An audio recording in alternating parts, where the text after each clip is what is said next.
அணில் ஏன் வேகமாக சாப்பிடுகிறது? இதற்கு பின்னால் சுவாரஸ்யமான தகவல்களும் அருமையான அறிவியல் விளக்கமும் இருக்கின்றது.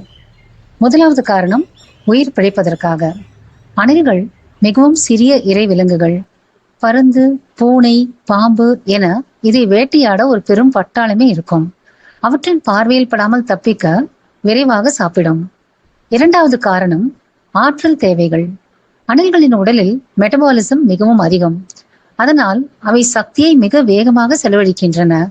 சுறுசுறுப்பாக ஓடவும் தாவவும் மரங்களில் ஏறவும் அவற்றிற்கு அடிக்கடி உணவு தேவைப்படுகின்றது. மூன்றாவது காரணம், அவற்றின் பற்கள். அணில்களின் முன் பற்கள் வாழ்நாள் முழுவதும் வளர்ந்து கொண்டே இருக்கும். அதனால் அதிகமாக கொறித்து தன் பற்களை இயல்பாக தேய்த்துக் கொள்கின்றது. இறுதியான காரணம், போட்டி. பல நேரங்களில் அணில்கள் உடனே உணவை சாப்பிடுவதில்லை. வாயில் அவற்றை கவ்விக்கொண்டு வேகமாக ஓடி பாதுகாப்பான இடத்தில் ஒளித்து வைக்கும். பிற விலங்குகள் எடுத்துச் செல்லும் முன்பே அதை சேமித்து வைப்பதுதான் அவற்றின் நோக்கம். இயற்கை மற்றும் வனவிலங்கு பாதுகாப்பு குறித்த எங்கள் காணொலிகளை தொடர்ந்து காண எங்கள் சேனலுக்கு சப்ஸ்கிரைப் செய்து ஆதரவும் ஊக்கமும் அளிக்குமாறு கேட்டுக்கொள்கிறோம். நன்றி, வணக்கம். Let nature live.